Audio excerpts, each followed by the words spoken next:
bago ang lahat, bago natin ito pag-uusapan, okay?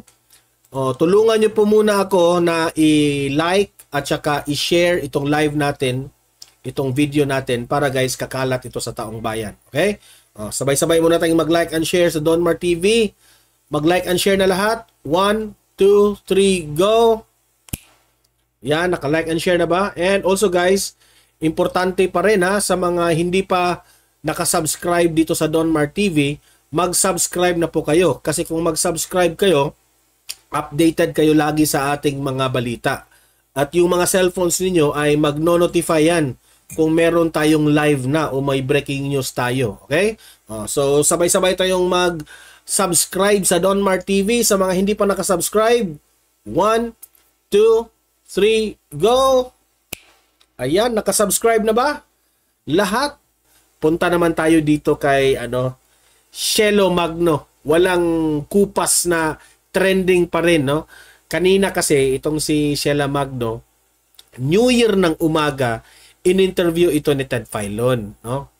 At na-shock po itong si Ted Filon sa mga revelasyon at mga ibinuking ni Shelo Magno ang kabalastugang ginawa nitong gobyerno natin. Okay, pakinggan natin ha. Ito po yung balita kanina. Play! Maligayang bati po sa inyo ma'am at kami po ay nagagalak sa inyo pong kabayanihan. Sabi ko nga, bagong taon, holiday ngayon, pero ang ating pag-uusapan pa rin ay bayan. Di ba? Kahit New Year, nagpapa-interview itong si Shelo Magno. Mabuhay ka and Happy New Year, Professor Shelo Magno. Mabuhay ka. Magandang umaga po at Happy New Year, Manong Ted. At magandang umaga po sa mga tagapakinig ninyo. Opo, at kay Ria, ang ating pong kasama ngayon kasi po si Chacha ay mukhang may pepenitensya. Okay, sige. Okay, Professor, ito muna, Professor. Macro muna tayo. Macro na usapin. Bago natin himayin itong 2025 national budget, ano po ang mga napansin po ninyo on the macro side first? Well, sa national budget po natin, on the macro side, umpisa pa lang po kasi sinasabi natin na kahit mag-veto ang presidente, ay hindi nito ma-address o ma-cure o masosolve yung mga unang problema na pinoint out natin dun sa budget.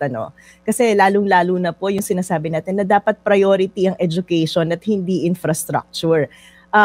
Nakakatuwa nga po kasi yung mga veto na ginawa ng presidente, halimbawa yung 26 billion, ay malinaw na malinaw lamang na gustong iwasan itong posibleng constitutional question sa prioritization ng edukasyon para mapaliit ng kaunti yung budget ng DPWH. Pero kapag hinimay nyo naman po, sorry pumunta na ako sa paghimay pag hinimay nyo naman, ano ba yung mga sinasama sa budget ng edukasyon, ay talagang pakamot ka na lang na ulo kasi pati budget sa PMA, sinama nila dito, pati yung budget sa Philippine Police Academy, sinama nila dito, pati yung budget sa training ng public safety natin, local government academy, sinama nila dito. Kaya nga, nung isang araw nagbibiro ako, sabi ko, ano ba yung ginawa nila para i-compute yung budget for education?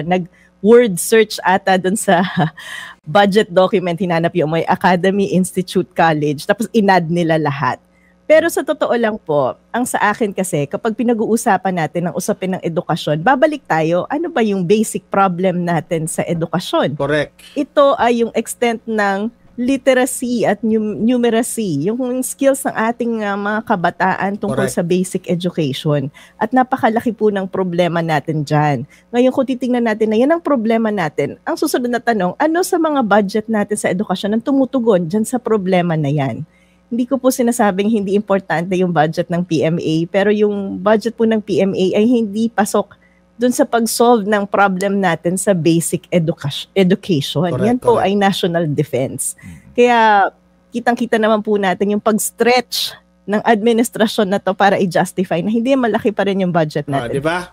So, ibig sabihin, duda ako rito kasi po, napahiya na po itong administrasyon ni Marcos. Napahiya kasi binatikos ng taong bayan dahil bakit lumiit ang budget ng Department of Education.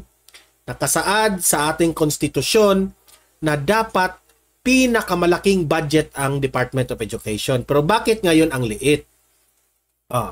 Ang ginawa nila para ilinlang ang taong bayan, sinama nila. Dinagdagan raw nila ang budget ng education. Pero, hindi naman pala. Dinagdagan nila dahil sinama nila dito itong sa mga kasundaluhan, PMA. Para magmukhang dinagdagan ang Department of Education, yung sa National Defense na budget sana na doon po yan nakategorize sa PMA, nilagay niya diyan sa education. Kung tutuusin, wala pa rin. 'Di ba? Inuuto lang tayo. Ganyan kagarapal itong administrasyon na ito. Dinagdagan raw, pero doon naman pala sa National Defense na itong pag PMA, 'di ba? Ang ibig kasi sabihin ni Shelo Magno, kapag dagdagan nyo ang budget ng Department of Education, yung dagdagan nyo talaga na para sa mga estudyante natin, for our future na mga estudyante natin. Huwag yung sa National Defense, mga PMA, doon nyo isali, isulat nyo doon para magmukhang pinalaki ang budget. Ano tawag nyo doon? Panlilin lang? Huwag nyong linlangin ang taong bayan. Pera yan nila. Pera yan ng tao. Manlilin lang kayo. Sa simulat sa pool, tama talaga.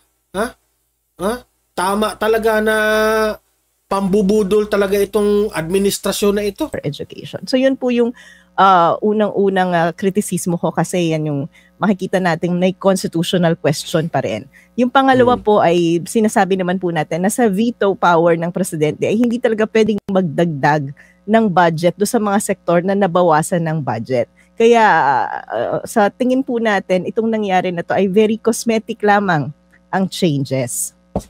Opo. Hoy, Reyka Vlog maraming salamat sa pangdagdag po. Thank you Reyka Vlog. Ayan. Subscribe po, kaagapay kami ni Donmar TV, DDS lang malakas. Ayan. Subscribe na kayo. Very cosmetic lamang ang changes at ang gustong palabasin. Maraming salamat, Reyka Vlog. Ninyo, ma'am, compliant ito sa ating saligang batas sa usapin nga ng pagbibigay ng mas malaking pondo, budget para po sa edukasyon. So basically, ma'am, hindi naman nagalaw yung pong inaprubahan na po na versyon na 737 billion for Education Department.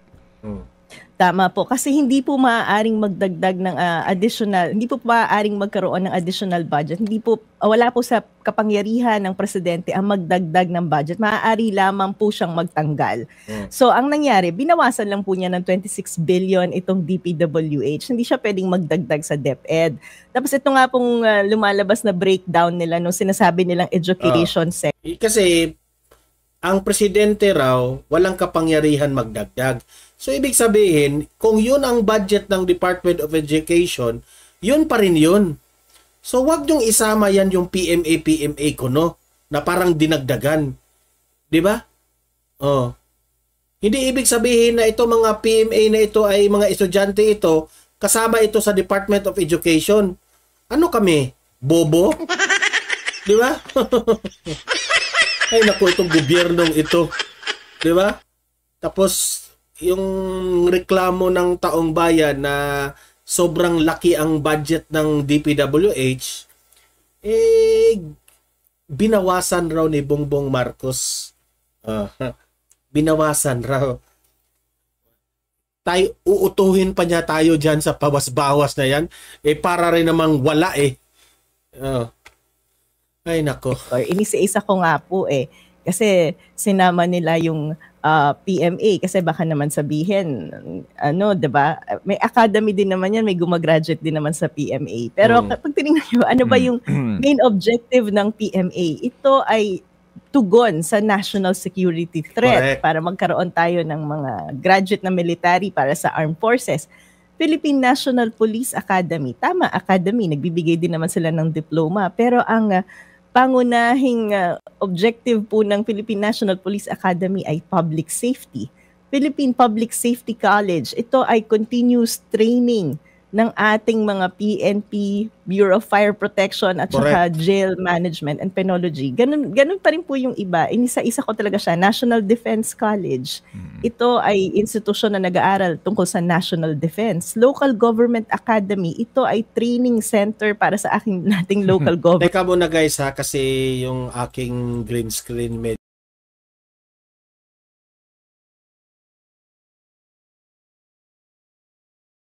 Maligayang bati po sa inyo ma'am at kami po ay nagagalak sa inyo pong kabayanihan. Sabi ko nga, bagong taon, holiday ngayon, pero ang ating pag-uusapan pa rin ay bayan.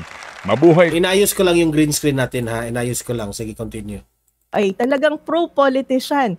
Kasi hindi po talaga parang tanggalin natin yung parang barrel. Parang naglolokohan po talaga tayo. Kaya na out of school youth. Ito yung mga estudyante natin sa grade 10 na walang kakayahan para sa comprehensive reading skills.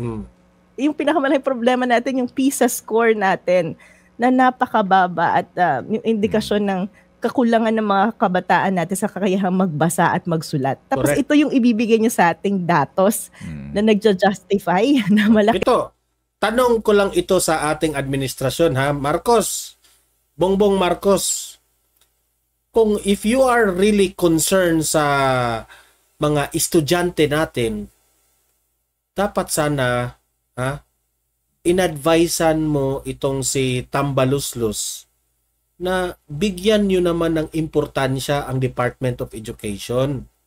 Kasi po, ganito po yun.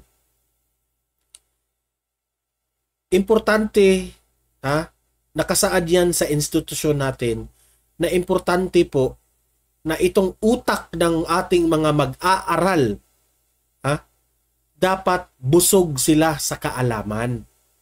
Now, paano bubusog ang kanilang kaalaman kung hindi po natin bibigyan na sapat na budget itong mga estudyante na ito? Alam naman po natin na ang mga classrooms natin ng bansang Pilipinas kulang-kulang. Marami pong mga estudyante tayo na nasa bukid, no? Yung mga liblib talaga ng mga lugar sa bansang Pilipinas, marami pa rin ang mga illiterate, meaning to say, yung mga pinili na lang ng mga pamilya na hindi po makapag-aral ang kanilang mga anak dahil mas gugustuhin pa nila na magtanim, magtrabaho, magbenta ng kung ano-anong ibibenta nila dahil po itong mga parents na ito, alam po nila na mahihirapan sila na kapag paaaralin nila ang kanilang anak na yung mga nasa bukid, malayo yung paaralan. Aside sa malayo yung paaralan, wala talaga silang nakukuha na magandang edukasyon kasi po yung mga facilities are too behind. Hindi po updated ang mga facilities ng paaralan. So pipiliin na lang ng mga parents na ay hindi na lang pagtatrabahuin ko na lang magdaro na lang nis bukid ng akong anak. Magtatanim na lang itong aking anak dito para mabuhay kami. Which is masakit isipin 'yan. Kasi po ang layunin po ng ating konstitusyon sa Department of Education, kahit nasa bukid ka, kahit ang layo ng bahay mo sa paaralan o kung saan ka mang sulok ng bansang Pilipinas, ay dapat tayong ma-educate lahat. Edukado tayong lahat. Okay? Importante sa atin na well-educated ang lahat ng mga Pilipino. Sa bagay, sa tingin namin, analysis namin, sa tingin ng ilan, hindi importante sa inyo ang edukasyon sa mga estudyante na ito. Ginusto nyo ito. Gugustuhin yung walang pinag-aralan o walang not well educated ang mga estudyante. Kasi para sa inyo, sapat na yung mga ayuda na ibinigay ninyo. Yan ang sinasabi ko kanina sa aking vlog, di ba? Sabi ko sa inyo, ang kaalaman po ng isang tao, mahalaga yan. Kasi po, nandito po lahat.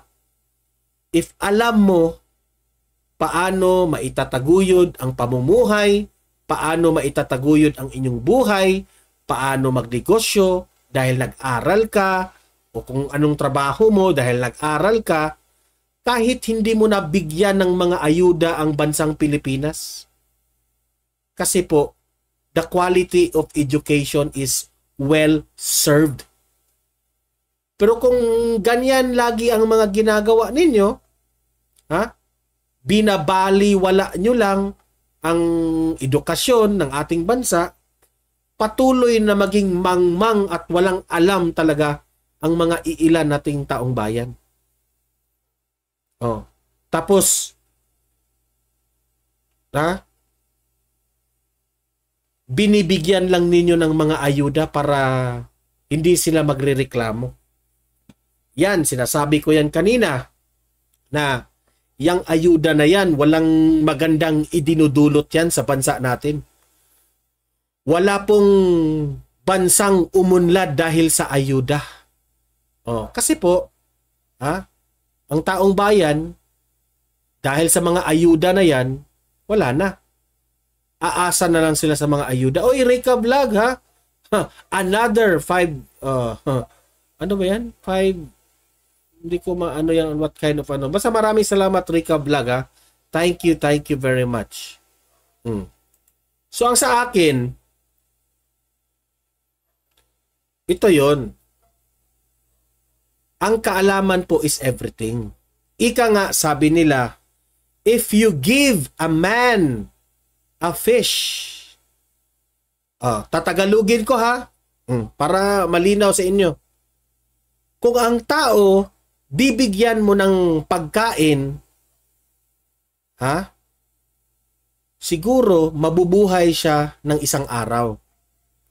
Pero kung turuan mo ang isang tao paano kumita ng pera para pambili ng pagkain, mabubuhay siya hanggang pagtanda niya.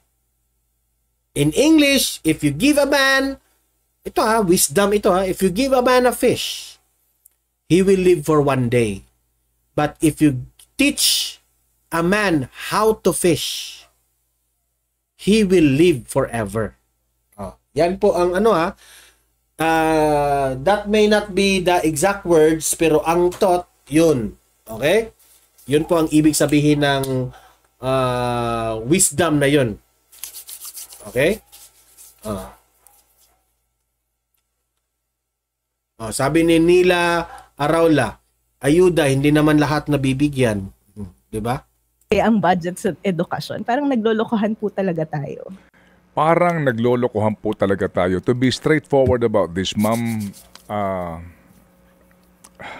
ano bang eksaktong word na maaaring magamit dito to be talaga pong to be frank about this, no?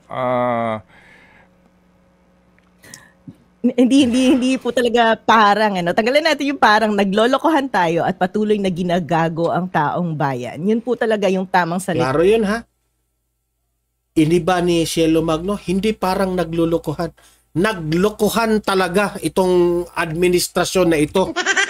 Naglokohan talaga. Kazan. At ito pa nga po yung nakakatawa. Tingnan nyo yung 26 billion na binito ng presidente. Malinaw na ito ay yung mga flood control projects ng siningit ng mga congressman at senador. Pero babalikan natin, magkano yung talagang isiningit sa BICAM? Ito ay umaabot ng halos 289 billion pesos.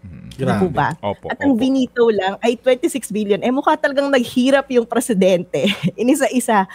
Para tingnan kung sino ba sa mga congressman at mga senador ang matatapyasan ng kanilang pet project. Pero katulad po ng sinasabi natin, itong budget na to ay talagang pro-politician. Kasi sa 289 billion na sinaksak na mga pork barrel projects, talagang 26 billion lang ang natanggal ng presidente. At talagang tinanggal lang niya yung 26 billion para kunwari ay mas malaki na yung education pero sa DPWH, mas malaki na yung education compared to DPWH. So that's one problem. Another problem, ito ba yung matagal na natin pinag-uusapan, yung sa PhilHealth. Kasi kahit mag-veto siya, hindi naman niya mabibigyan ng budget para subsidiya ang PhilHealth. So malaking problema pa rin po yan at talagang isusulong po natin yung problema na yan sa Supreme Court. Idudulog po natin doon. Kasi even sa press con, sinabi ni Secretary Mina, 150 billion lang naman ang kailangan ng PhilHealth. Parang ito nga yung sasabi ko, ano ba namang math ang ginagawa nila? Ang inaasahan po natin ay mag-improve ng performance ang PhilHealth at i-deliver yung kanilang mga responsibilidad. Kung sinasabi ng gobyerno na 150 billion lang ang kailangan nila, parang business as usual lang yung inaasahan nila, no? At saka yun nga po yung debate na may pera naman ang PhilHealth. Hindi lang po ito debate kung may pera o wala ba ang PhilHealth. Pinag-uusapan natin yung responsibilidad ng gobyerno na ibigay yung pera para sa premium ng mga kababayan natin na hindi kayang magbayad. Alam mo, sa totoo lang, binastos ng administrasyon ang tao talaga. Pati kalusugan ng tao, binabaliwala lang nila. Kasi po, hindi po maganda na itong gobyerno natin umaasa lang kung ano yung pondo ng PhilHealth. Sabi nila, 600,000 raw. Pero yun pala, sinabi ng PhilHealth, 600 billion. Yun pala, 400 billion. Pati nga si Presidente Marcos, napipake news siya sa kanyang sarili. Sinong sekretary ni Bongbong Marcos na nagsabing 600 billion yan? Kasi sabi po ng PhilHealth, 400 billion. At umaasa lang sila kung ano yung, sabi ni Grace po, na bigyan ng leksyon itong PhilHealth na ito. I-zero budget natin sila kasi meron naman silang pondo na worth 400 billion, di ba? Mali yun. Tama itong sinabi ni Shelo Magno. Bilang isang gobyerno, meron po kayong obligasyon na bigyan ng budget ang tao para sa kanilang kalusugan. Pero hindi nyo ginagawa yan. Diyan po sila inis na inis. Kahit meron ng pondo, hindi naman sapat yan. According to Marcoleta, yung 400 billion na yan, hindi po yan sapat. 115 to 120 million po katao ang dapat budgetan sa PhilHealth. Ang tanong, kaya ba yan? Pero ano kaya ang nasa utak nitong mga BICAM na ito na bakit ziniro nila ang budget? Lagi ko itong sinasabi dito sa Donmar TV, ang tao po hindi namamatay dahil sa sakit. Namamatay ang tao dahil walang pera. Dahil hindi tayo tinulungan ng gobyerno. Ng PhilHealth. At yan po ay nasa batas. So parang, ito na naman, pangbabastos ng gobyerno sa taong bayan. Kasi tayong mga mamamayan ay patuloy na nagbabayad ng premium sa PhilHealth dahil automatically deducted yan. Pero yung gobyerno ayaw ibigay yung counterpart niya na may mandato naman ng batas. Opo, sige ma'am. So, dito tayo muna sa inyo pong paliwanag nga na klaro hindi po ito sumusunod sa ating pong saligang batas na budget. Ngayon ho ba meron na kayong pinag-iisipan sa inyong grupo dito po sa usapin po ng DepEd budget na ito para po sa pag-question? Opo, pinag-aaralan po natin yan. At kahapon nga po, magkausap kami ni Professor Dan Gatmaytan, tinitingnan natin kung ano ba yung intention ng mga nag-draft ng Constitution natin nung sinabi nilang dapat priority ang edukasyon dito sa Constitution natin. At doon po, yung batay doon sa transcript ng pag-uusap nila, ang pag-uusap nga po doon, dapat ang mga guro mataas ang sweldo para siguraduhin natin na may mga kalidad tayong teachers na makakapagturo sa ating mga kabataan. Correct. So hindi talaga kasali itong mga iba't ibang institute na pinipilit ng gobyerno. So pinag-aaralan po natin yan, yung pagdulo. Isa sa mga reason na dapat talagang lakihan ang budget ng edukasyon Kasi po, we have to improve the salary of the teachers. Kasi po, marami na pong mga magagaling na mga guro na hindi na po nagtuturo. Kasi alam nila, bakit naman ako magtuturo? Ang hirap-hirap magturo ng estudyante. 'Di ba? Tapos yung salary namin, sobrang liit ang salary namin. 'Di ba?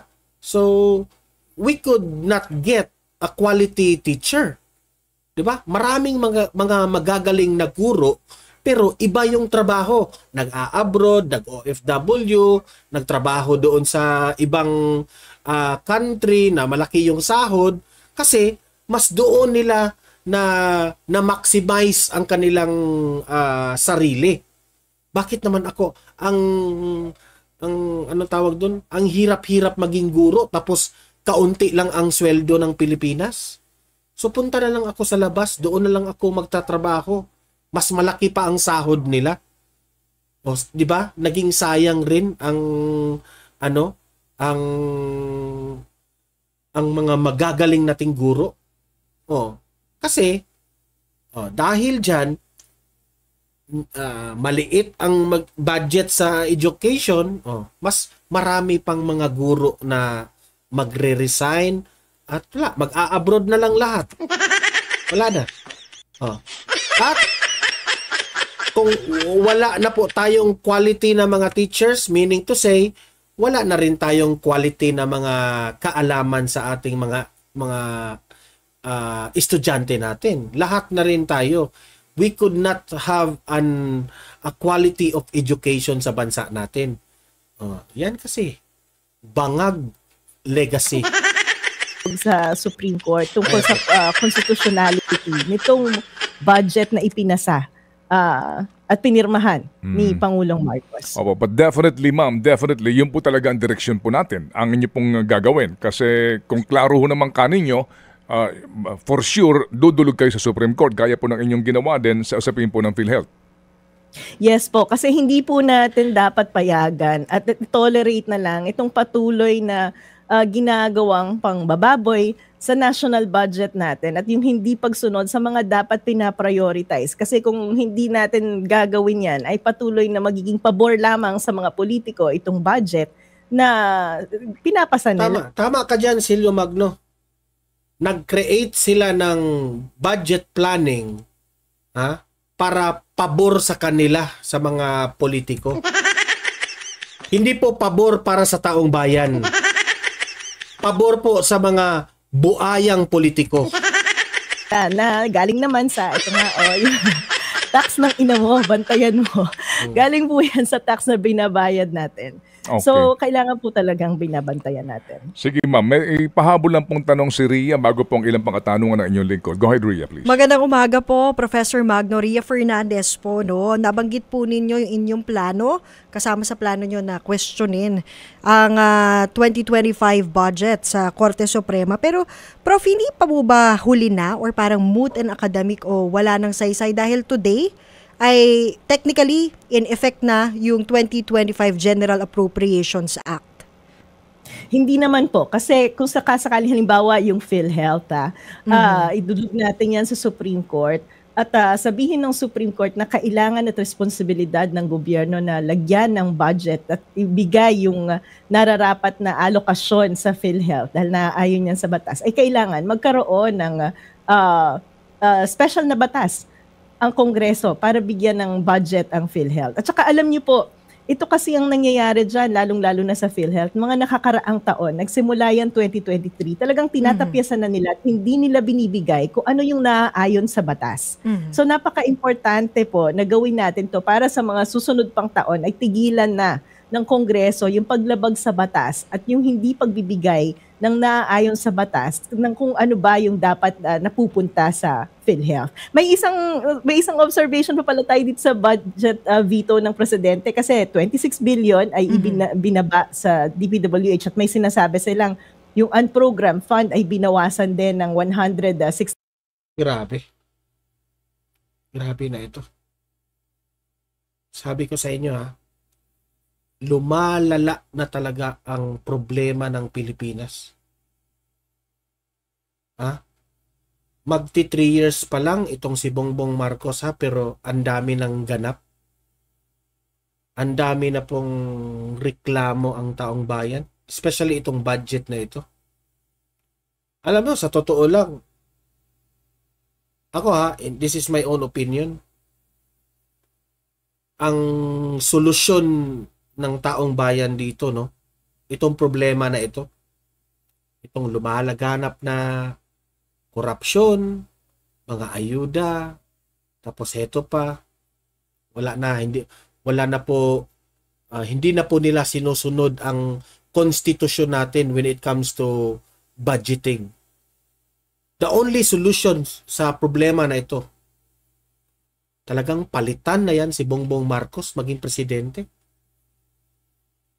Yun lang talaga ang solusyon dyan. Mapalitan ang ating Pangulo, tapos mapatalsik yan si Romualdez. Yun lang.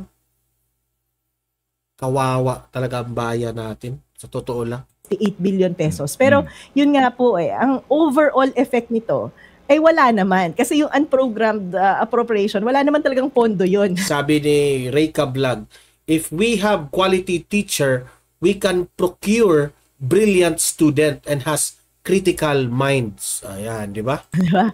Correct. Tumpak na tumpak. So ang naging, kumbaga sa fiscal space natin o yung pera ng gobyerno, ang na-free lang ay 26 billion na maaaring i-reallocate ng gobyerno, pero napakaliit po nun para tugunan yung mga ilan pang ahensya na nabawasan, katulad ng 4Ps na binawasan ng 50 billion. At nakakalungkot nga, nilipat na yung 50 billion na yan sa unprogram. Ngayon, tinanggal pa sa unprogram. So talagang pinaliit yung budget ng 4Ps. Na, ito na naman, babalik na naman tayo sa isang pangloloko na yung 4Ps, binawasan ng 50 billion, pero yung AKAP, hindi vinito at hinayaan ng nandyan na 26 billion pesos.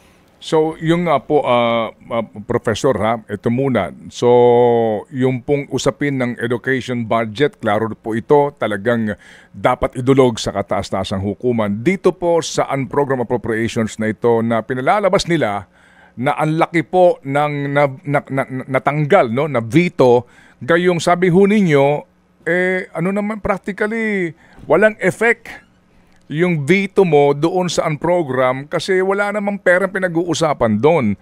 So, ito ho na naman ay klaro po, sorry for the word, panloloko na naman sa... Panloloko talaga? Masakit ho sa kalooban natin na parang, ba't nila nagagawa ito, ma'am, na sa mga mukha natin, pinamamalas sa atin na mga tanga tayong tao? Na kunwari talagang may ginawa yung presidente, pero sa totoo lang po, katulad ng kinukwento natin madalas, itong unprogrammed appropriation, ito yung mga hindi na priority kasi hindi na paglaanan ng aktual na budget. Pero ito nga po yung nakakatawa kasi pag tiningnan nyo yung vinito na 168 billion pesos na nasa unprogrammed, yan yung 50 billion na yung 50 billion na 4Ps na budget na tinanggal do sa program, nilipat sa unprogram. Sa ngayon, natanggal na rin siya sa unprogram, wala na talaga siya. Yung additional compensation ng ating mga healthcare and non-healthcare workers na due pa nung pandemic, no, 2 billion yun. Tinanggal na rin sa unprogram. Alam niyo po kasi yung unprogram, yan po ay mai-implement lamang kung may additional na pondo ang gobyerno. Saan manggagaling yung additional na pondo? Yan po ay kung may bago tayong batas sa tax, nangolekta ng additional na pera ang gobyerno, doon po pinupondohan yan. At kung maalala nyo, yung 89 billion na kinukuha sa PhilHealth last time, kinuha nila yon para pondohan yung unprogram. Kasi dyan nila pinaglalagay sa unprogram yung big infrastructure project natin. So yan po yung unprogram. Ngayon binawasan po. So mula sa 531 billion pesos ay naging 363 billion pesos. Pero yun nga po, yung pagbabawas na to ay walang impact dun sa fiscal space na tinatawag natin o yung overall na pera ng gobyerno. Dahil in the first place, wala naman po dapat talagang pera para sa mga programa na yan. Okay, so ako sa analysis kong niya, no, bakit ang unang approach ng gobyernong ito ay lakihan po ng budget itong itong DPWH. Okay? Yan ang malaking tanong. Bakit ang DPWH ang tinututukan ng gobyernong ito para bigyan ng malaking budget? Dalawa po ang aking naisip dyan. Dalawa po ang aking analysis dyan. Una, ang administrasyong Marcos po is looking forward na makukompare talaga sila sa panahon ni Duterte. Sa panahon po ni former President Duterte, marami pong mga nagawa sa build ni Tatay Digong. Okay? Bulatlat yun sa lahat ng mga mata ng taong bayan kung paano hinangaan ng taong bayan si former President Duterte sa kanyang mga infrastructures.